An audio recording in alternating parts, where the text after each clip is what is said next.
Welcome guys, welcome to my channel. Myself RV Joshi और मैं पढ़ाने वाला हूं बेटा आपको केमिस्ट्री। केमिस्ट्री क्या है, इसकी इम्पोर्टेंस क्या है, इन्हीं दो सवालों के जवाब हमें चाहिए और इन्हीं दो सवालों के जवाब हम ढूंढ भी रहे हैं। बात करते हैं आज के सेशन की। 11th class chemistry, lecture number 2, chapter number 2, structure of atom, परमाणु की संरचना की बात कर रहे हैं। इससे पहले हमने लेक्चर नंबर 1 कंप्लीट किया, जिसमें हमने काफ़ी कुछ चीज़ें वहाँ पर डिस्कस की। आई थिंक वो चीज़ें वो आपको समझ आई होंगी। अगर आपका कोई भी डाउट हो तो आप हमें कमेंट सेक्शन में ज़रूर पूछ सकते हैं। आज के इस लेक्चर को शुरू करने से पहले लास्ट लेक्चर में जो चीज़ें हमने कवर करी है उनको हमें एक बार रिवाइज़ कर लेते हैं। बात करते हैं, क्योंकि काफ़ी कुछ चीज़ें वहाँ पर बेसिक्स थी जिनको हमें पढ़ना चाहिए। बात करते हैं कि लास्ट सेशन में जो चीज़ें हमने डिस्कस की, जिसमें बताया गया था कि इनिशियली बोला गया था कि भाई जो मैटर होता है, पदार्थ होता है, उस वो सबसे छोटा पार्टिकल जो उसका होता है उसको हम एटम बोलते हैं। एटम जो है वो एक एटोमियो नाम के वर्ड से मिला है। जो एटोमियो होता है वो एक ग्रीक वर्ड है जिसका मतलब होता है अनकटेबल, नॉन डिविजिबल, जिसको ना तो काटा जा सकता है ना ही जिसको विभाजित किया जा सकता है। ये कल्पना कहीं ना कहीं एक कल्पना ही थी, क्योंकि उनके पास ना तो कोई एक्सपेरिमेंटल डेटा था ना कुछ और, इसलिए लोगों ने इसे सही मान लिया। क्यों? क्योंकि इतने बड़े लोगों ने ये सब कुछ बातें बोली तो लोगों ने सही मान लिया। 18वीं शताब्दी जैसे हुई ख़त्म, यानी 18वीं शताब्दी के एंड तक लोगों ने फिर से इस पर बल देना शुरू किया। चीज़ें फिर से स्टार्ट हुई। 1808 के अंदर जॉन डाल्टन की बात की जाती है। जॉन डाल्टन ने डाल्टन नाम का एक परमाणु सिद्धांत दिया, जिसको अपने ही नाम से जाना जाता है, डाल्टन का परमाणु सिद्धांत। इस सिद्धांत की भी बात की जाए तो यही कहा जाता है कि द्रव्य यानी पदार्थ सबसे छोटा पार्टिकल उसका भी एटम ही होता है। यही बात डाल्टन ने भी कही। और डाल्टन के परमाणु सिद्धांत के बाद यहाँ पर 3 चीज़ें कवर होती हैं, जिसमें द्रव्यमान संरक्षण नियम की बात की जाती है, स्थिर संघटन नियम की बात की जाती है, गुणित अनुपात नियम की बात की जाती है। ये चीज़ें हमने कहा था कि इसे हमें कहाँ डिस्कस करना है, हम मोल कंसेप्ट चैप्टर में डिस्कस करेंगे। इसके अलावा बात करते हैं कि इसका भी यानी कि जॉन डाल्टन का भी कहीं ना कहीं एक ड्रॉबैक था, जिसमें कहा गया था कि भाई कांच और एबोनाइट जो होता है, जब उसको रेशम या फर से घिसते हैं तो ऐसे में क्या होता है कि विद्युत आवेश मिलता है। इसके बारे में जॉन डाल्टन ने ज़्यादा कुछ बोला नहीं। ठीक है, तो 19वीं सेंचुरी एंड यानी 19वीं शताब्दी के एंड में और 20वीं शताब्दी के शुरुआत में जो वैज्ञानिकों द्वारा एक्सपेरिमेंट करे गए उन्हीं टॉपिक्स को हम यहाँ पर कवर कर रहे हैं, जिसमें electron discovery, proton discovery, neutron discovery के बारे में बात कर रहे हैं। ठीक है, अब बात करते हैं, क्योंकि जब हमने इलेक्ट्रॉन डिस्कवरी की बात करी थी तो हमने कहा था कि इलेक्ट्रॉन, प्रोटॉन, न्यूट्रॉन जैसे सब एटॉमिक पार्टिकल्स होते हैं जिनमें इलेक्ट्रॉन उनमें से एक है। तो अवपरमाणु कणों की जैसे खोज हुई तो उसमें बताया गया कि भाई इलेक्ट्रॉन की डिस्कवरी जिस तरीके से माइकल फैराडे ने 1830 के अंदर करी। माइकल फैराडे ने काफ़ी कुछ चीज़ें वहाँ पर बताई थी और उन्होंने एक एक्सपेरिमेंट किया, जिस एक्सपेरिमेंट को हम अच्छे से जानते हैं, जिस एक्सपेरिमेंट को कैथोड किरण नलिका प्रयोग के नाम से भी जाना जाता है।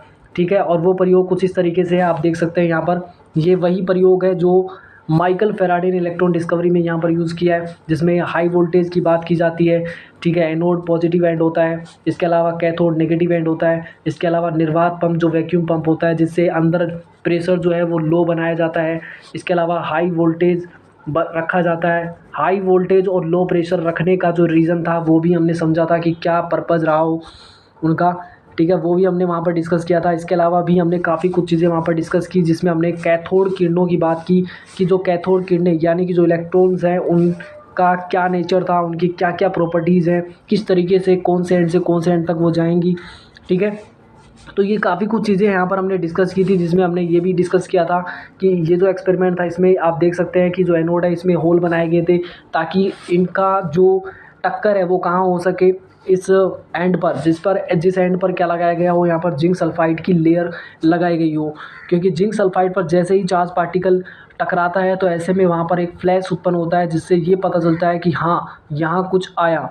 तो आई थिंक ये चीज़ें हमने काफ़ी कुछ चीज़ यहाँ पे डिस्कस कर ली थी लास्ट लेक्चर में। आज के इस लेक्चर को शुरुआत करते हैं, क्योंकि लास्ट लेक्चर में हमने यहाँ तक डिस्कस कर लिया था, यहाँ तक चीज़ें हमने पढ़ ली थी, और आज के इस लेक्चर को शुरू करते हैं। चलिए, आज के इस लेक्चर में जो हम पढ़ने वाला है वो आज के इस लेक्चर में जो हम पढ़ने वाले हैं उसमें सबसे पहला टॉपिक है इलेक्ट्रॉन का आवेश द्रव्यमान अनुपात। ठीक है, पहला जो पॉइंट है वो यहाँ पर आ जाता है इलेक्ट्रॉन का आवेश द्रव्यमान अनुपात। और इलेक्ट्रॉन का आवेश द्रव्यमान अनुपात का मतलब क्या है, यानी इलेक्ट्रॉन का ही चार्ज और इलेक्ट्रॉन का ही मास, इन दोनों का रेशियो जो बताया है वो जे थॉमसन ने बताया। किसने बताया? जे थॉमसन ने बताया था, ध्यान रखना। और जे थॉमसन ने कब बताया? 1897 में बताया। कब बताया था? 1897 की बात की जाती है। ठीक है। 1897 में जे थॉमसन ने बताया क्या, E/M रेशियो, ठीक है। चलो इसको एक बार रीड कर लेते हैं, बात करते हैं इसमें। इलेक्ट्रॉन का आवेश द्रव्यमान अनुपात, ब्रिटिश भौतिक विज्ञानी जिनका नाम था जे थॉमसन, 1897 की बात है। कैथोड किरण नली का प्रयोग, ये वही प्रयोग है जो माइकल फैराडे ने किया था। तो जे थॉमसन ने क्या किया कि इसी प्रयोग के अंदर उन्होंने दो चीज़ें ऐड की, पहला विद्युत क्षेत्र और दूसरा चुंबकीय क्षेत्र। और इन दोनों क्षेत्रों को उन्होंने क्या रखा, एक दूसरे के लंबवत रखा, यानी कि एक दूसरे के 90 डिग्री पर रखा, ठीक है। इसके अलावा बात की जाती है, जिसके बाद उन्होंने क्या किया कि इलेक्ट्रॉन के विद्युत आवेश और साथ ही द्रव्यमान के बीच एक अनुपात को निकाला, जिसको हम E/M रेशियो की बात कर रहे हैं। यही वो रेशियो है जो किसने डिस्कवर करा है, जे थॉमसन ने डिस्कवर करा है, ठीक है। केवल विद्युत क्षेत्र की उपस्थिति में इलेक्ट्रॉन अपने पथ से विचलित होकर बिंदु ए पर जाके टकराते हैं। ऐसे में कैथोड किरण नलिका से टकराते हैं। इसी प्रकार केवल चुंबकीय क्षेत्र की उपस्थिति में इलेक्ट्रॉन बिंदु सी पर कैथोड किरण नलिका से टकराते हैं। ये अभी हम डायग्राम के थ्रू समझेंगे इस चीज़ को। विद्युत और चुंबकीय क्षेत्र की प्रबलता के सावधानी पूर्वक संतुलन से इलेक्ट्रॉनों को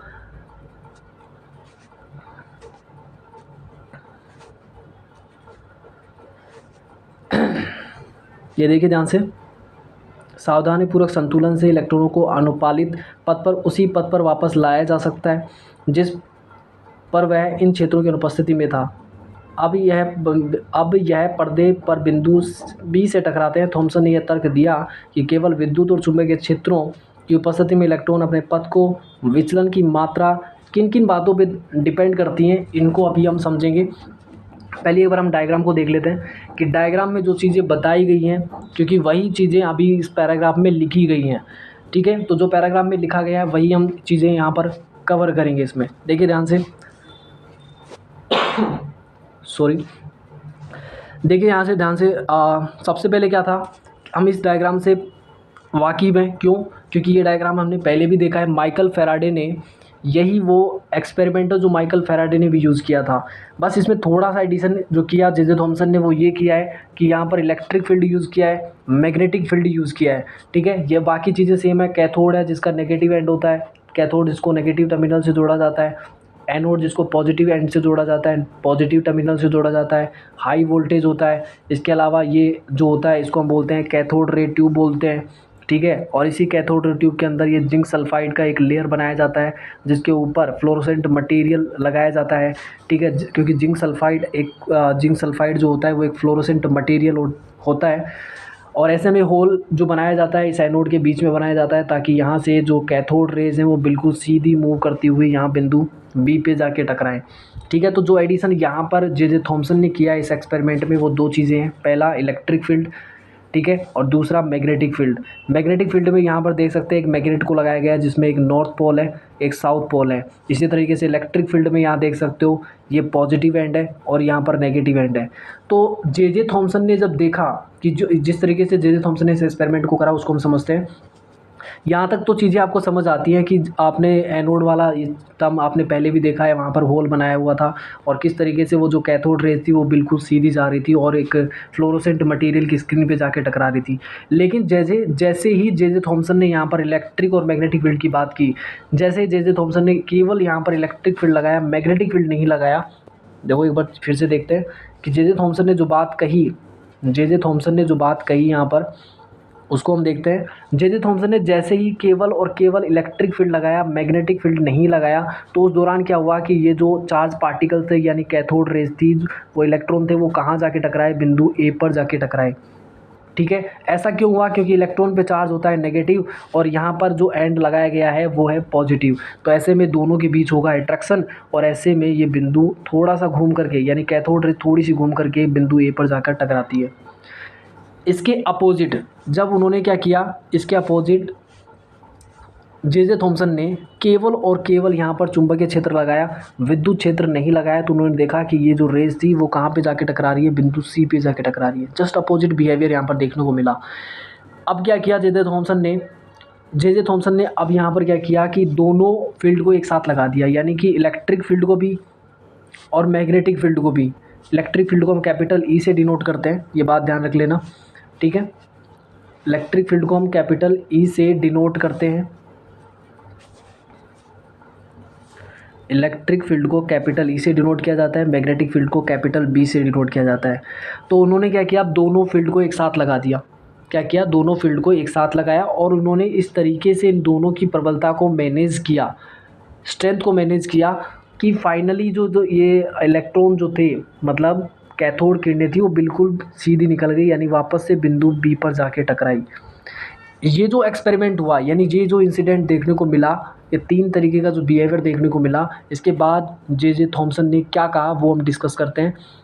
देखिए ध्यान से, जे थॉमसन ने पहली बात ये कही कि ये डिफ्लेक्शन हुआ क्यों, ये जो विचलन हो रहा है कैथोड रेज का अपने पथ से, उसका पहला कारण ये हो सकता है कि कण पर ऋणावेश का मान अधिक होने की वजह से विद्युत और चुंबकीय क्षेत्रों के साथ उनकी अनोन्य क्रियाएं, यानी कि इलेक्ट्रॉन पे चार्ज बहुत कम होता है, इलेक्ट्रॉन का चार्ज जो होता है वो बहुत कम होता है। क्यों? क्योंकि ऋणावेश का मान बहुत अधिक हो गया ना, नेगेटिव में कोई वैल्यू बड़ी होगी तो वो उतनी ही छोटी होगी।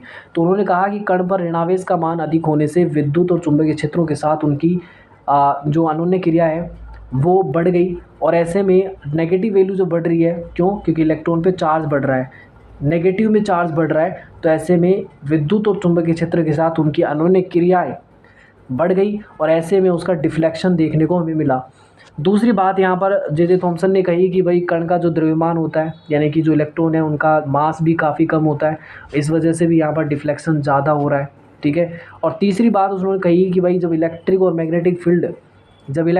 मैग्नेटिक फील्ड की बात की जाती है, तो इलेक्ट्रिक और मैग्नेटिक फील्ड की जो स्ट्रेंथ है वो भी कहीं ना कहीं यहाँ पर इसको अफेक्ट कर रही है, या फिर ये कहा जाए कि एक साथ में कि इलेक्ट्रोडों के बीच, इलेक्ट्रोडों पर लगाई गई जो वोल्टता है, कितना वोल्टेज आपने लगाया, इस बात पे भी डिपेंड कर रहा है डिफ्लेक्शन, और साथ ही चुंबकीय क्षेत्र जो आपने लगाया उसकी प्रबलता, उसकी स्ट्रेंथ पे भी यहाँ पर डिपेंड करता है कि इलेक्ट्रॉन अपने पथ से कितना विचलन करेगा, ठीक है। तो ये चीज़ें थी जो जे थॉमसन ने करी।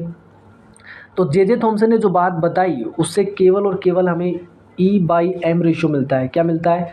E/m रेशियो, ध्यान रखना, इलेक्ट्रॉन का मास और इलेक्ट्रॉन का चार्ज, ये मिलता है, ठीक है। तो बात करते हैं कि जो जे थॉमसन ने कहा उसमें क्या कहा। जे थॉमसन के इस एक्सपेरिमेंट के थ्रू जे थॉमसन ने विद्युत क्षेत्र की प्रबलता या चुंबकीय क्षेत्र की प्रबलता में किसी एक की उपस्थिति में इलेक्ट्रॉनों के विचलन की मात्रा का सही माप करके और उसके प्रेक्षण से थॉमसन E/m के मान का निर्धारण किया, और फाइनली उन्हें जो वैल्यू मिला वो E/m रेशियो मिला। ये इलेक्ट्रॉन का चार्ज है, ये इलेक्ट्रॉन का मास है, जिसको हम मास ऑफ इलेक्ट्रॉन me से डिनोट कर रहे हैं, क्लियर है। तो E/m रेशियो जो यहाँ से मिलता है वो यहाँ पर आप देख सकते हैं कितना मिलता है, 1.758820 इंटू 10⁻11 कूलाम पर केजी होता है, जिसको आप नियरली 1.76, ठीक है, आप लिख सकते हैं, कूलाम पर केजी लिख सकते हैं। कूलाम मतलब चार्ज का यूनिट हो गया, केजी मास का यूनिट हो गया। तो ई को हम लिखते हैं कूलाम में, चार्ज को लिखते हैं कूलाम में, और मास को लिखेंगे केजी में, इसलिए यूनिट जो यहाँ पे लगाया गया है वो कूलाम पर केजी, आपको समझ आ गया होगा, ठीक है। नेक्स्ट है यहाँ पर जहाँ पर me मास ऑफ इलेक्ट्रॉन, यानी इलेक्ट्रॉन का द्रव्यमान है, जिसको हम केजी में लिख रहे हैं, उस पर आवेश यानी कूलाम कैपिटल C से डिनोट कर रहे हैं, ठीक है। चूँकि इलेक्ट्रॉन ऋणावेशित होता है इसलिए उस पर चार्ज भी कैसा होगा, नेगेटिव होता है, और उसको हम किस तरीके से लिखते हैं, क्योंकि इलेक्ट्रॉन के चार्ज को हम E से डिनोट करते हैं और चार्ज है कैसा, नेगेटिव, तो -E से हम डिनोट करेंगे इलेक्ट्रॉन के लिए, क्लियर है। आगे बढ़ते हैं। आगे जब बढ़ते हैं तो हमें कुछ और चीज़ें मिलती है, जैसे हमने कहा कि भाई जे थॉमसन ने तो केवल इलेक्ट्रॉन पे चार्ज, इलेक्ट्रॉन पे मास दोनों का रेशियो बता दिया, लेकिन अभी तक इलेक्ट्रॉन पे चार्ज कितना होता है ये पता नहीं चला। अब पता चलेगा कि इलेक्ट्रॉन पे चार्ज कितना होता है। तो नेक्स्ट जो टॉपिक आपके पास है वो है इलेक्ट्रॉनों पर आवेश। नेक्स्ट टॉपिक आपके पास क्या है, इलेक्ट्रॉनों पर आवेश, जिसमें R.A. मिलिकन, क्या नाम है, R.A. मिलिकन की बात होती है। R.A. मिलिकन नाम के साइंटिस्ट हैं, और R.A. मिलिकन नाम के साइंटिस्ट ने इलेक्ट्रॉन पर आवेश के निर्धारण के लिए एक विधि बनाई, एक विधि तैयार की, जिसको हम तेल बूंद प्रयोग कहते हैं। 1906 से 1914 के बीच ये स्टडी हुई थी, और उन्होंने पाया कि यहाँ पर इलेक्ट्रॉन पे जो चार्ज होता है वो -1.6 इंटू 10⁻19 कूलाम होता है। जिसका जो अगर वैल्यू अगर हम देखें, मॉडर्न जो हम वैल्यू यूज़ कर रहे हैं वो 1.602176 इंटू 10⁻⁻19 कूलाम होता है। थॉमसन के E/M रेशियो से हमें E/M रेशियो तो मिल ही गया था। थॉमसन ने जो लिया, अभी अभी एक्सपेरिमेंट हमने देखा कि थॉमसन ने जो एक्सपेरिमेंट किया उससे हमें एक चीज़ मिल गई थी, वहाँ पर E/M रेशियो मिल गया था। और R.M. मिलिकन ने जो बात बोली, उससे हमें क्या मिला था, उससे हमें क्या मिल गया, E मिल गया। कितना मिला, 1.6 10⁻⁻19 कूलाम। अब आप ध्यान से देखिए इस चीज़ को, ये तो कूलाम पर केजी में है, ठीक है, और ये आपको कूलाम में ये वैल्यू मिल गई। अगर आपके पास ये वैल्यू पूरी की पूरी है, ये वैल्यू आपको दिया हुआ है, तो क्या ME आप काउंट कर सकते हैं? बिल्कुल कर सकते हैं। तो यहाँ से जो आपको ME मिला, ME कितना मिला, वो मिला। यहाँ से आप कैलकुलेट जब करेंगे इस चीज़ को, देखो ध्यान से, इस चीज़ को आप कैलकुलेट कर सकते हैं,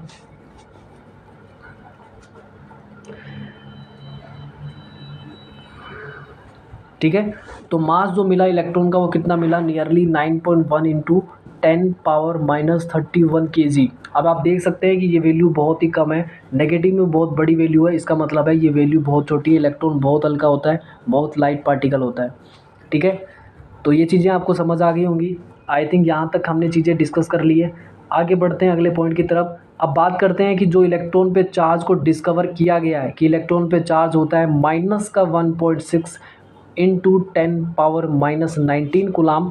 ये बात मिलिकन ने बताई, लेकिन मिलिकन ने जो ऑयल ड्रॉप एक्सपेरिमेंट किया है, मिलिकन का जो ऑयल ड्रॉप एक्सपेरिमेंट है, तेल की बूंद विधि जो है वो हम बात करते हैं।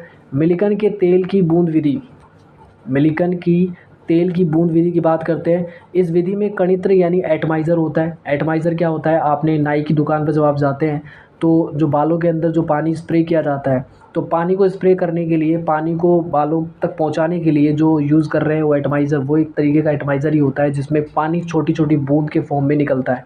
वैसा ही यहाँ पर एटमाइज़र भी होता है जो क्या करेगा, यहाँ पर तेल को छोटी छोटी बूंद के फॉर्म में यहाँ पर निकालेगा। तो मिलिकन की तेल की बूंद विधि की बात कर रहे हैं, तो हमने कहा कि मिलिकन की तेल की बूंद विधि, इस विधि में कणित्र यानी एटमाइज़र द्वारा उत्पन्न कुहासे के रूप में तेल की बूंदों को विद्युत संघनित्र यानी कंडेंसर के ऊपर की प्लेट में उपस्थित छोटे छिद्र से गुजारा जाता है। इन बूंदों के नीचे की ओर गति को हम माइक्रोमीटर दूरबीन के द्वारा देखते हैं। इन बूंदों को गिरने की दर को मापकर मिलिकन ने तेल की बूंदों के द्रव्यमान को मापा और उसके बाद कक्षक के अंदर के वायु को एक्स किरण पुंज प्रभावित करके आयनित किया गया। देखिए अभी जो ये कुछ लिखा जा रहा है इसको हम डायग्राम के थ्रू समझेंगे। अभी हम एक बार इसको रीड कर लेते हैं। गैसीय आयनों और तेल बूंदों के संघट, यानी कि गैसीय जो आयन है और तेल की जो बूंदें हैं उन दोनों के बीच टक्कर हुई और उसके बाद आवेश उत्पन्न हुआ। तेल की इन बूंदों पर विद्युत आवेश एक्स किरणों द्वारा अधिशोषण यानी डिपोजिशन के बाद मिला। अधिशोषण का मतलब होता है कोई चीज़ का, किसी चीज़ को घेर लेना, या फिर हम कहें कि किसी चीज़ के एक का दूसरे के ऊपर अध्यारोपित हो जाना, उसको बोला जाता है अधिशोषण, ठीक है। इस तरीके से इन आवेशित तेल की बूंदों का नीचे गिरना भी रोका जा सकता है, त्वरित भी किया जा सकता है, स्थिर भी किया जा सकता है। ये बूंदों पर आवेश प्लेट पर लागू वोल्टता की ध्रुवणता और प्रबलता पर निर्भर करता है, ठीक है। आगे बढ़ते हैं। देखो इसमें जो कुछ लिखा गया है ना, इसको हम इस डायग्राम से समझेंगे। इसमें जो कुछ बोला गया है, ठीक है, ये चीज़ें देख सकते हैं। ये बूंदों पर आवेश प्लेट पर लागू वोल्टता की ध्रुवणता प्रबलता पर निर्भर करता है। तेल की बूंदों की गति पर विद्युत क्षेत्र की प्रबलता का भी प्रभाव देखा जा सकता है। तो ये जो एक्सपेरिमेंट था, ये एक्सपेरिमेंट था क्या, देखिए इसको समझते हैं। आप इस डायग्राम को ध्यान से देखिए। इस डायग्राम में जो कुछ बताया गया है वही ऊपर लिखा गया है, ठीक है। तो बात करते हैं कि भाई R.M. मिलिकन ने क्या किया है। R.M. मिलिकन ने क्या किया कि सबसे पहले यहाँ पर उन्होंने एक कंटेनर यूज़ किया। ये एक मेटेलिक कंटेनर है, धातु का बना एक कंटेनर है, ठीक है। ये पूरे तरीके से बंद है, ऊपर से भी बंद है, नीचे से भी बंद है, ठीक है। ये पूरे तरीके से कंटेनर बंद है, ठीक है। इस कंटेनर के अंदर दो प्लेट अंदर की तरफ लगाई गई है। एक प्लेट ये रही, दूसरी प्लेट ये रही। जो पहली प्लेट लगाई गई है इसमें आप देख सकते हैं एक होल बनाया गया है बीच में, ठीक है। इस होल को बनाने का पर्पज़ ये है कि ये आप ध्यान से देखिए, ये क्या है, एटमाइज़र है, कणित्र यानी एटमाइज़र। जैसे एटमाइज़र के अंदर क्या होता है, ऑयल भरा होता है, तेल भरा होता है। जैसे ही एटमाइज़र से एटमाइज़र को प्रेस किया जाता है, उसके बाद यहाँ पर जो ऑयल होता है वो ड्रॉप के फॉर्म में नीचे आता है, बूंदों के फॉर्म में नीचे आता है। और वो एक ही बूंद यहाँ पर इस होल से निकल सके इतना छोटा होल यहाँ पर बनाया जाता है इस प्लेट के अंदर। ठीक है, ये प्लेट हम बात कर चुके हैं। एक प्लेट यहाँ रखी गई है, दूसरी प्लेट यहाँ रखी गई है जिसमें होल बनाया गया है। होल बनाने का पर्पज़ है कि ऑयल ड्रॉप को यहाँ से निकालना है और सिंगल ऑयल ड्रॉप को यहाँ से पास होने देना, इतना छोटा होल बनाया जा रहा है। ठीक है, अब दूसरी बात आती है कि यहाँ पर एक चीज़ और भी ऐड की गई है। जैसे दूरबीन की बात करें, दूरबीन के ज़रिए आप चीज़ें प्रोसेस होते हुए नज़र आए, आप देख सकते हैं इस चीज़ को। और यहाँ पर एक एक्सरे सोर्स रखा गया है। एक्स किरण पुंज का मतलब है एक ऐसा सोर्स, एक ऐसा स्रोत जिससे एक्सरे निकलती हो, उनको यहाँ पर रखेंगे जिससे थ्रू एक्सरे को अंदर भेजा जाएगा। ठीक है, अब बात करते हैं कि ये प्रोसेस हुआ कैसे, पूरा प्रोसेस समझते हैं। ठीक है, इसके अलावा एक चीज़ ये भी देख लो कि ये जो प्लेट है अंदर वाली, ये जो प्लेट दिख रही है आपको, इस प्लेट को यहाँ पर किससे जोड़ा गया है? पॉजिटिव एंड से जोड़ा गया है। और जो नीचे वाली प्लेट दिख रही है आपको, इसको किससे जोड़ा गया है? नेगेटिव एंड से जोड़ा गया है। नेगेटिव एंड का मतलब है एक बैटरी के नेगेटिव टर्मिनल और एक बैटरी के पॉजिटिव टर्मिनल से जोड़ा गया है और एक सर्किट बना दिया गया है। ठीक है, तो ये चीज़ समझ आ गई। अब बात करते हैं कि शुरू कैसे होता है। देखिए ध्यान से, तो जैसे ही क्या होता है कि यहाँ से एटमाइज़र के थ्रू, एटमाइज़र को जैसे ही शुरू किया जाता है, एटमाइज़र से जैसे ही ऑयल ड्रॉप्स निकलती हैं, तो ये ऑयल ड्रॉप्स जो हैं इस होल के थ्रू नीचे की तरफ पहुँचती है। कहाँ पर? इस स्पेस के अंदर। ये आप दिख रहे हो, आपको दिख रहा होगा यहाँ पर, ये ऑयल ड्रॉप पहुँच गया है। ठीक है, ये ऑयल ड्रॉप हो गई, ऑयल ड्रॉप यहाँ पर पहुँच गई है। अब क्या होगा कि यहाँ पर होता है एक्सरे सोर्स। एक्सरे सोर्स का काम होता है कि अंदर की एयर को आयनाइज कर देना। आयनाइज का मतलब होता है, क्योंकि एक्सरे जो होता है, पहले तो ये समझ लो कि एक्सरे जो होता है ये हाईली एनर्जेटिक रेज होती हैं। ये ऐसी किरणें होती हैं कि अगर ये किसी भी गैस पार्टिकल से टकराएंगी तो उस गैस पार्टिकल को क्या कर देंगी? आयनाइज कर देंगी। आयनाइज का करने का मतलब है कि उससे इलेक्ट्रॉन निकाल देंगी। तो जो भी एयर अंदर की तरफ होगी यहाँ पर, ठीक है, जो भी एयर अंदर की तरफ होगी, यहाँ जो भी एयर भरी होगी उसमें कोई ना कोई गैस भरी होगी, तो उस गैस पार्टिकल्स को ये क्या कर देंगे? आयनाइज कर देंगे, यानी उनसे इलेक्ट्रॉन को निकाल देंगे। तो आप इस तरीके से समझिए कि जब भी कोई एक्सरेज, मान लेते हैं कोई गैस ए से टकरा गई, तो ऐसे में क्या करेगी? ये गैस को आयनाइज कर देंगी और वहाँ से इलेक्ट्रॉन को निकाल देंगी। तो जब ये एक्सरे सोर्स से एक्सरे अंदर की तरफ जाएंगी तो इस स्पेस में प्रेजेंट जो भी एयर होगा, उसमें जो गैस प्रेजेंट होगा, ये उस गैस को क्या कर देंगे? आयनाइज कर देंगे और उससे इलेक्ट्रॉन को निकाल देंगी। उससे इलेक्ट्रॉन निकाल देंगे तो यहाँ इलेक्ट्रॉन की जो डेंसिटी है वो बढ़ेगी। अब इलेक्ट्रॉन यहाँ पर मूव कर रहा होगा और इसी दौरान क्या हुआ कि ये ऑयल ड्रॉप जो है वो नीचे आया। ऑयल ड्रॉप जैसे ही नीचे आएगा, इलेक्ट्रॉन से वो क्या करेगा? कोलिजन करेगा, टक्कर करेगा। और इसी टक्कर के दौरान क्या होगा? ये इलेक्ट्रॉन जो हैं वो इस ऑयल ड्रॉप को क्या कर लेते हैं? चारों तरफ से घेर लेते हैं, जिसकी वजह से हम कह सकते हैं ये इलेक्ट्रॉन क्लाउड जो है ये इस ऑयल ड्रॉप को चारों तरफ से घेर लेता है और ये पूरे तरीके से ऑयल ड्रॉप जो है वो नेगेटिवली चार्ज हो जाता है। ठीक है, अब क्या होगा? आप नीचे देख सकते हैं, ये जो नीचे वाली प्लेट है ये नेगेटिव एंड से जुड़ी हुई है। तो इसका मतलब है कि अब जो ये बूंद होगी ये नीचे नहीं जाएगी, ये बूंद जो है वो नीचे नहीं जाएगी और ये बूंद जो है वो वहीं उस स्पेस में रहेगी। और इसको हम कंट्रोल भी कर सकते हैं। अगर हम वोल्टेज को जिस तरीके से घटाएं बढ़ाएं तो इसकी मूवमेंट को, इस ऑयल ड्रॉप की मूवमेंट को हम घटा बढ़ा सकते हैं कि ये ऊपर जाना है चाहिए, ये स्पेस में रुका रहना चाहिए या फिर नीचे आना चाहिए। और ऊपर तो आप देख सकते हैं कि ऊपर की तरफ जा सकता है, ऊपर की तरफ जा सकता है, लेकिन ये नीचे की तरफ भी आएगा। नीचे की तरफ क्यों आएगा? क्योंकि ग्रेविटेशनल फोर्स यहाँ पर ऑलवेज़ लगता है, तो ग्रेविटेशनल फोर्स तो हमेशा ही लगेगा। तो अगर हम इस चीज़ को समझें कि इस पूरे एक्सपेरिमेंट में हमें पता क्या चला कि जो ये ऑयल ड्रॉप है, आप ध्यान से देखिए, ये जो ऑयल ड्रॉप है, ये अपने मास की वजह से क्या होगी? नीचे की तरफ जाने की कोशिश करेगी, जिसको mg कहेंगे। यानी ये ग्रेविटेशनल फोर्स तो आप जानते ही हैं, ठीक है, ये फोर्स तो आप जानते ही हैं। m मास होगा, g ग्रेविटेशनल कांस्टेंट जो होता है, ठीक है, तो ये फिक्स वैल्यू है और ये मास वेरी करता ही है। तो यहाँ पर देख सकते हैं कि ऑयल अपने मास की वजह से ग्रेविटेशनल फोर्स फील करेगी, जबकि हम देख सकते हैं कि ऊपर की तरफ यहाँ पर पॉजिटिव एंड से इसका अट्रैक्शन भी होगा, जो कि कूलम्बिक अट्रैक्शन होता है। क्योंकि जब भी कोई चार्ज के बीच, पॉजिटिव और नेगेटिव चार्ज के बीच, जो चार्जेस के बीच जो अट्रैक्शन लगता है, रिपल्सन लगता है, उसको हम कूलम्ब फोर्स कहते हैं। तो इसका मतलब ये होगा कि ऊपर की तरफ लग रहा है कूलम्ब फोर्स और नीचे की तरफ लग रहा है यहाँ पर mg ग्रेविटेशनल फोर्स। इस तरीके से आर.ए. मिलिकन ने क्या किया कि इन वैल्यूज़ को यूज़ किया, एक तो mg को और दूसरा कूलाम्ब फोर्स को, ठीक है। कूलाम्ब फोर्स तो आप समझते ही हैं, एक इलेक्ट्रॉन और ऊपर पॉजिटिव एंड, ठीक है। तो आप ये समझिए कूलाम्ब फोर्स की बात की जा रही है। यहाँ हम इस तरीके से लिख देते हैं इसको। तो जो mg है ग्रेविटेशनल फोर्स हो गया और दूसरा आपका कूलाम्ब फोर्स की बात हो रही है। इन दोनों की इक्वलेंस से यहाँ पर फाइनली कैलकुलेट क्या कर लिया इसने, दोनों को इक्वल रख कर के फाइनली जो कैलकुलेट किया वो आर मिलिकन ने चार्ज को कैलकुलेट किया। और इस दौरान ध्यान रखना ये एक्सपेरिमेंट किसी एक गैस के साथ नहीं हुआ था, डिफरेंट गैसेज यहाँ पर इन्होंने यूज़ करी है इस स्पेस के अंदर।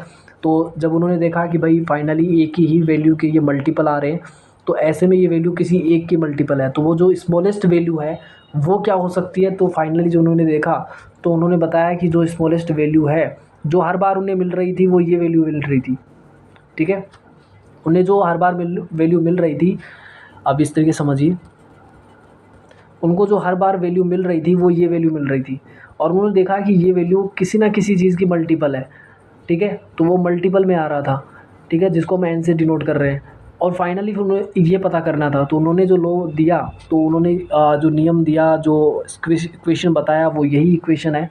क्या इक्वेशन है वो, Q is equals to n e, Q is equals to n e, जहाँ पर Q चार्ज होता है टोटल चार्ज, ये इलेक्ट्रॉन पे चार्ज है और ये उसका मल्टीपल है, कितना मल्टीपल में आएगा, ठीक है। ये आप ध्यान रखिए और यही चीज़ें यहाँ पर बताई गई हैं, आप देख सकते हैं यहाँ पर, ठीक है। तो आई थिंक ये चीज़ें समझ आ गई होंगी आपको। आगे की तरफ बढ़ते हैं और अगला जो टॉपिक अपना है, अगला जो टॉपिक अपने आया वो यहाँ पर आ जाता है। नेक्स्ट टॉपिक बात करते हैं प्रोटॉन तथा न्यूट्रॉन की खोज। प्रोटॉन तथा न्यूट्रॉन की खोज, इलेक्ट्रॉन डिस्कवरी को समझ लिया, आगे बढ़ते हैं। प्रोटॉन तथा न्यूट्रॉन की खोज, परिवर्तित कैथोड किरण नलिका, ये समझिए इस चीज़ का मतलब, परिवर्तित कैथोड किरण नलिका का मतलब है कि जब आपने इलेक्ट्रॉन डिस्कवरी को समझा तो आपने सिंपली यही देखा था कि कैथोड रेज होती है, एनोड रेज होती हैं, जब आपने इलेक्ट्रॉन डिस्कवरी को समझा तो आपने यही देखा कि कैथोड होता है, एनोड होता है, और आपने ये भी देखा था कि हमने वहाँ पर कैथोड के अंदर होल बना दिया था ताकि हम ये देख सकें कि कैथोड से आने वाली रेज कुछ है भी या नहीं। हमने उसके लिए यहाँ पर फ्लोरोसेंट मटेरियल भी लगाया था, तो हमने वहाँ पर कुछ इस तरीके का वहाँ पर जो सिस्टम है वो कुछ इस तरीके से रखा था कि भाई वहाँ पर एनोड में होल बनाया गया था। लेकिन अब यहाँ पर क्या कहा जा रहा है, प्रोटॉन डिस्कवरी भी कुछ ऐसा ही है। प्रोटॉन डिस्कवरी में बहुत बड़ा, या आप ये नहीं कहेंगे कि भाई इलेक्ट्रॉन डिस्कवरी से कुछ अलग है, ये सेम टू सेम वही एक्सपेरिमेंट है, लेकिन थोड़ा सा यहाँ पर चेंज किया गया है। और वो चेंज ये था कि प्रोटॉन डिस्कवरी जब हुई तो परिवर्तित कैथोड किरण नलिका का मतलब सिर्फ इतना ही है कि आपने क्या किया है, यहाँ पर अब की बार आपने कैथोड के अंदर होल बनाया है। क्या किया है आपने, कैथोड के अंदर होल बनाया है और यहाँ पर एनोड को बिल्कुल सिंपल रख लिया। तो जिस तरीके से कैथोड से एनोड की तरफ कुछ रेज जा रही थी, उसी तरीके से एनोड से कैथोड की तरफ भी कुछ तो आ ही रहा होगा। तो ये चेक करने के लिए इन्होंने एनोड पर कैथोड पर होल बना लिया और इसके पीछे यहाँ पर ZnS की लेयर रख दी, ताकि अब हम देख सकें कि इसकी और भी कुछ पार्टिकल्स आ भी रहे हैं या नहीं। और इसी दौरान हमें पता चला कि यहाँ भी कुछ पार्टिकल्स आते हैं, ठीक है। और ये जो पार्टिकल्स हैं वो कहाँ से आए, ये जो पार्टिकल्स है वो कहाँ से आए, तो ध्यान से समझिए इस चीज़ को। पहले अब हम एक बार इसका ये स्टेटमेंट समझ लेते हैं, उसके बाद हम ये समझेंगे कि कहाँ से ये पार्टिकल आए कैथोड की ओर, ठीक है। देखिए, ठीक है, प्रोटॉन तथा न्यूट्रॉन की खोज, परिवर्तित कैथोड किरण नलिका में किए गए विद्युत विसर्जन से धनावेशित कणों की खोज हुई। धनावेशित कणों का मतलब है प्रोटॉन की खोज हुई, जिनको कैनाल किरणें कहा जाता है। इन धनावेशित कणों के अभिलक्षण निम्नलिखित है। चलिए पहले एक बार हम एक्सपेरिमेंट को समझ लेते हैं। एक्सपेरिमेंट में कुछ ऐसा था कि सबसे पहले यहाँ पर वही आपका, सबसे पहले क्या था, यहाँ पर आपकी कैथोड किरण नलिका थी, ठीक है। सबसे पहले आपका यहाँ पर कैथोड किरण नलिका होती है। इस कैथोड किरण नलिका में आप ये देखिए ध्यान से, यहाँ पर एक वैक्यूम पंप लगाया जाता है। यहाँ पर एक वैक्यूम पंप लगा दिया गया, यहाँ पर कैथोड होता है, यहाँ पर एनोड होता है, ठीक है, ये नेगेटिव एंड है, ये पॉजिटिव एंड है।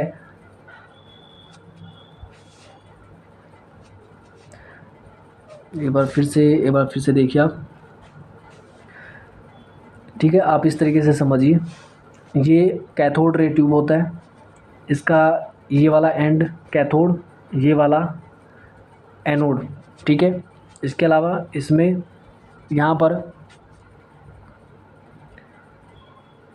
क्या लगाया गया, वैक्यूम पंप लगा दिया गया। इस कैथोड के अंदर ना होल बनाया गया है। क्या किया गया है, इस कैथोड में यहाँ पर होल बना दिया गया है। तो आप इस तरीके से समझ लीजिए कि कैथोड में यहाँ पर होल बनाया गया है, ठीक है। कैथोड में होल बनाया गया है, एनोड को वैसा ही रखा गया है। अब क्या हुआ, इसको नेगेटिव टर्मिनल से जोड़ा गया, इसको नेगेटिव टर्मिनल से, इसको पॉजिटिव टर्मिनल से जोड़ा गया। हाई वोल्टेज वो सब चीज़ें आप सेम रहेगा। अब यहाँ पर क्या हुआ है, सिंपली अगर हम इस चीज़ को समझें, जब आप इलेक्ट्रॉन डिस्कवरी समझ रहे थे तो आपने देखा कि कुछ इलेक्ट्रॉन्स जो थे वो एनोड से कैथोड से एनोड की ओर जा रहे थे। ये जो इलेक्ट्रॉन थे ये हाईली एनर्जेटिक थे।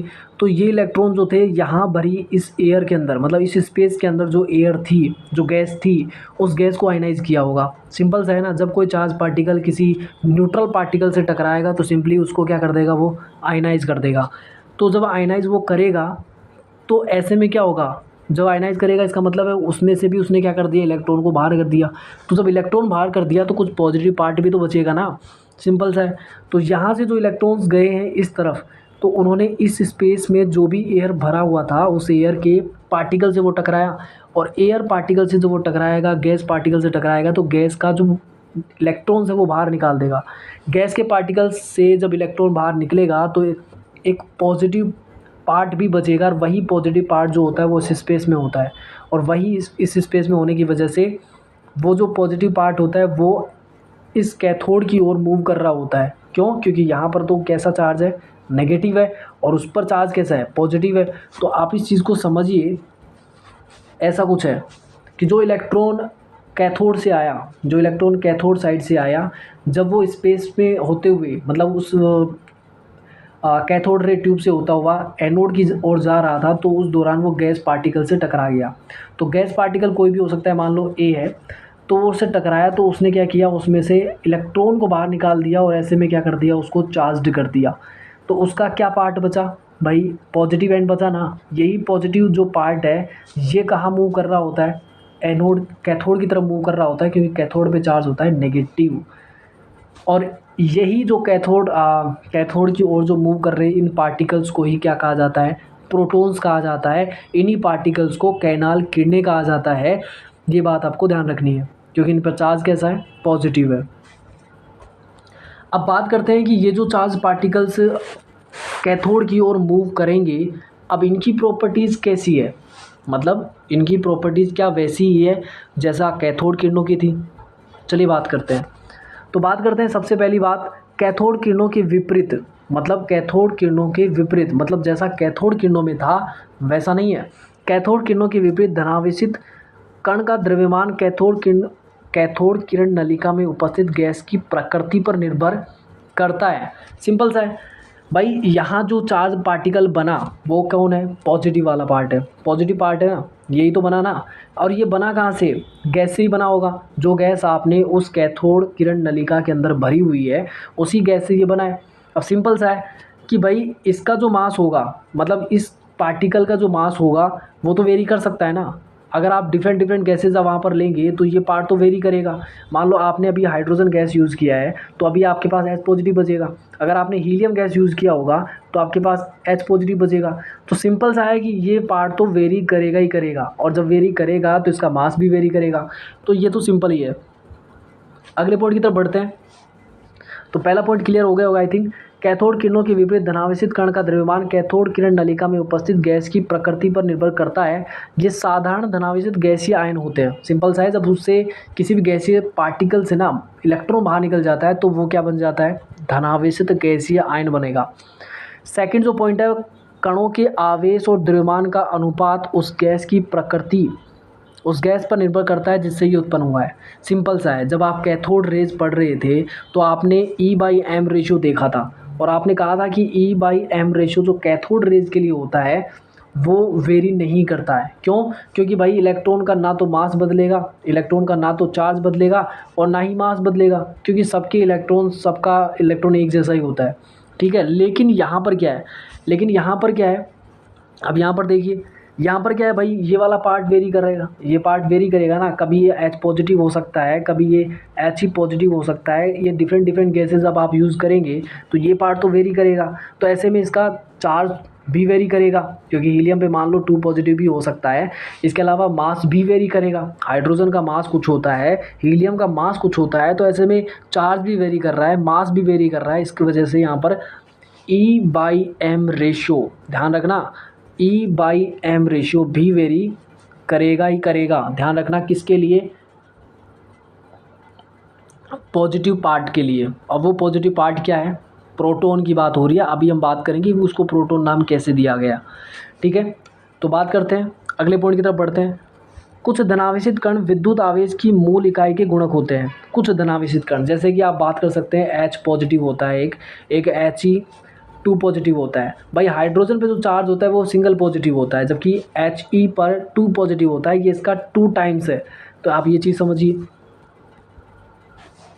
नेक्स्ट पॉइंट की तरफ बढ़े। अगला पॉइंट ये कहता है, अगला पॉइंट देखिए ध्यान से,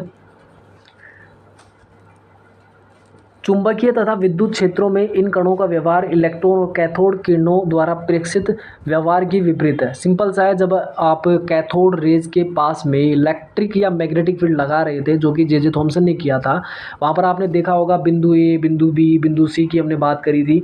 तो हमने देखा था कि जो इलेक्ट्रॉन यानी कैथोड रेज थी वो पॉजिटिव टर्मिनल की ओर घूम जा रहा था, यानी कि ए पॉइंट पे जाके टकरा रहा था, जब केवल इलेक्ट्रिक फील्ड लगाया जा रहा था।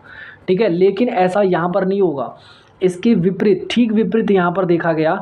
उन्होंने देखा कि भाई जब एनोड रेज जब एनोड रेज के अराउंड यहाँ पर क्या रखा गया, पॉजिटिव एंड क्या रखा गया, एक पॉजिटिव टर्मिनल और नेगेटिव टर्मिनल रखा गया। तो उन्होंने देखा कि ये जो पार्टिकल्स है ये नेगेटिव एंड की तरफ घूम रहे हैं। इसका मतलब है कि इन पर चार्ज कैसा है, पॉजिटिव होता है। तो एनोड रेज जो होती हैं, जो एनोड की साइड से आई हैं, ध्यान रखना इनको एनोड रेज कहा जाता है, लेकिन इसका मतलब ये नहीं है कि ये एनोड से निकली हैं। एनोड और कैथोड के बीच में जो स्पेस है, वहाँ जो गैस भरी हुई है, वहाँ से ये एनोड रेज निकली हैं। हम इनको एनोड रेज टर्म इसलिए करते हैं क्योंकि ये एनोड की साइड से आती हुई नज़र आती है, इसलिए इनको एनोड रेज कहा जाता है। ठीक है, तो ये बात आपको ध्यान रखना है। इनको कैनाल रेज भी कहा जाता है, किनको? इन धनावेशित कणों को जिन पर चार्ज कैसा होता है, पॉजिटिव होता है। अब बात करते हैं, अगले पॉइंट की तरफ बढ़ते हैं, और अगला पॉइंट हमें ये कहता है, सबसे छोटा और हल्का धनायन हाइड्रोजन से प्राप्त होता है। यानी कि हाइड्रोजन से जब आप एक इलेक्ट्रॉन को बाहर निकाल देंगे, हाइड्रोजन में क्या होता है, इस तरीके से 1H1 होता है, यानी कि उसमें एक ही प्रोटॉन होता है और उसका मास भी एक होता है और उसमें एक ही इलेक्ट्रॉन होता है। तो जब आप क्या करेंगे, सिंपल सा है, आप इस चीज़ को इस तरीके से लिखिए कि हाइड्रोजन में सिंगल प्रोटॉन होता है, क्या होता है, प्रोटॉन होता है और उसमें एक ही इलेक्ट्रॉन होता है। हाइड्रोजन में एक प्रोटॉन एक इलेक्ट्रॉन होता है, और जब हाइड्रोजन से एक इलेक्ट्रॉन निकल जाता है तो ऐसे में H पॉजिटिव बन जाता है, जो उसको प्रोटॉन शो करता है, क्या करता है, उसको प्रोटॉन की तरह दिखाता है। ठीक है, तो ये चीज़ आप समझिए इस चीज़ को। ठीक है, तो यहाँ पर क्या बोला गया है, सबसे छोटा सबसे हल्का धनायन हाइड्रोजन से मिलता है, इससे छोटा आपको कोई धनायन नहीं मिलेगा, और इसी को प्रोटॉन नाम दिया गया। ठीक है, इस धनावेशित कण का पृथक्करण और इसके लक्षण की पुष्टि हमें 1919 में हुई, 1919 के अंदर।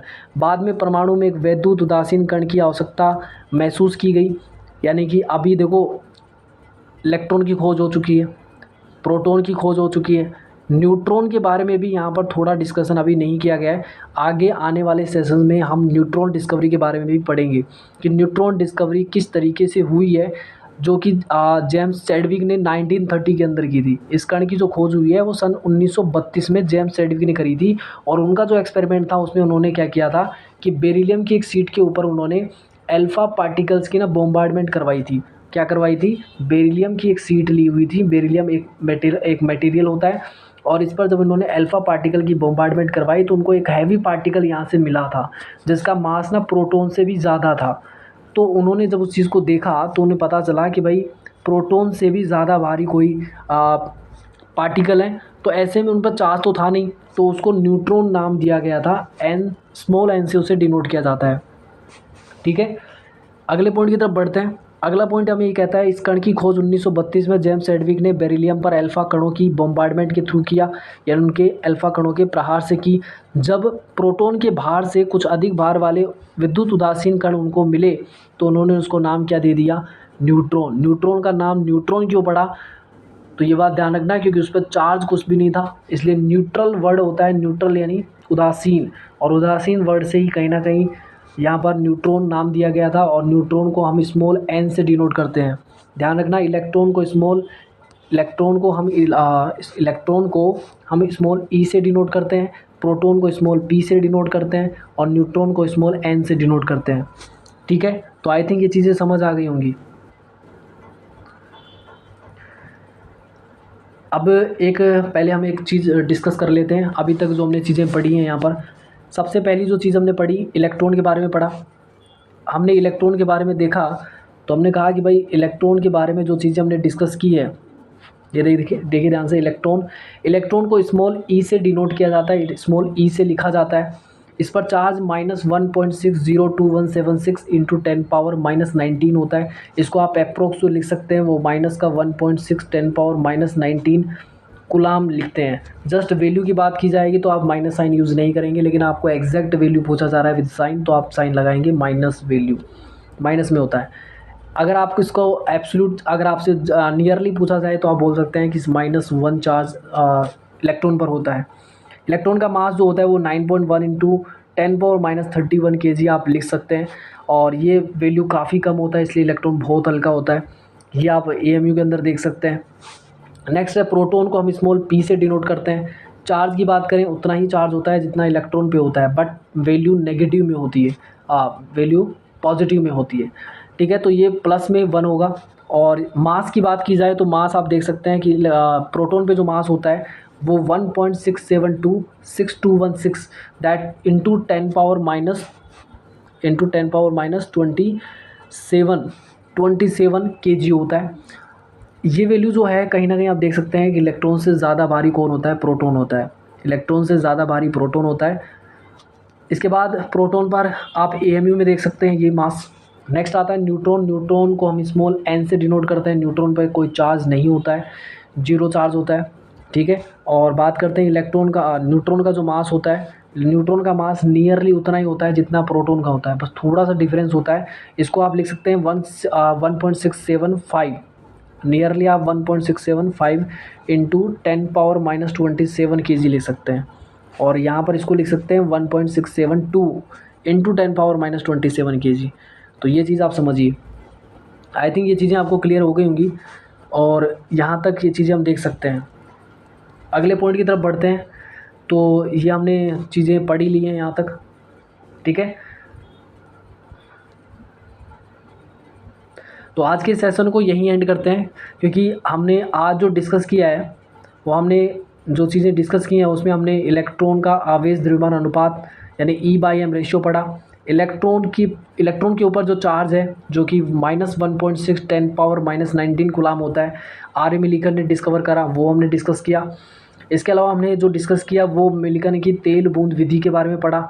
और इसके अलावा हमने इलेक्ट्रॉन, प्रोटॉन और न्यूट्रॉन के बारे में अभी हम नहीं पढ़े हैं, लेकिन प्रोटॉन डिस्कवरी के बारे में हम पढ़ चुके हैं। ध्यान रखना, अगले सेशन में जो हम पढ़ेंगे वो यहाँ पर पढ़ेंगे नेक्स्ट परमाणु का थॉमसन मॉडल। अब जो मॉडल आएंगे, थॉमसन मॉडल की बात की जाएगी, रदरफोर्ड मॉडल की बात की जाएगी। तो आगे आने वाले सेशंस बहुत इंपॉर्टेंट होने वाले हैं, क्योंकि आगे आने वाले सेशंस में जो टॉपिक्स कवर होंगे वो कहीं ना कहीं वेटेज भी रखते हैं आपके बोर्ड एग्ज़ाम्स को लेके, नीट एग्ज़ाम्स को लेके, JEE एग्ज़ाम की बात की जाए तो कहीं ना कहीं इनका वेटेज है।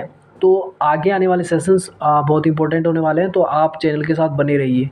और आज के सेशन को यहीं एंड करते हैं। अगर आपका कोई भी डाउट हो तो आप कमेंट सेक्शन में हमें पूछ सकते हैं। ठीक है, आप कमेंट सेक्शन में मेंशन करिए, हम उस डाउट को नेक्स्ट सेशन में आपके साथ डिस्कस करेंगे और उसका सॉल्यूशन लेके आएंगे। क्लियर है? तो आज के सेशन को ये एंड करते हैं, मिलते हैं कल के सेशन में, तब तक के लिए थैंक यू।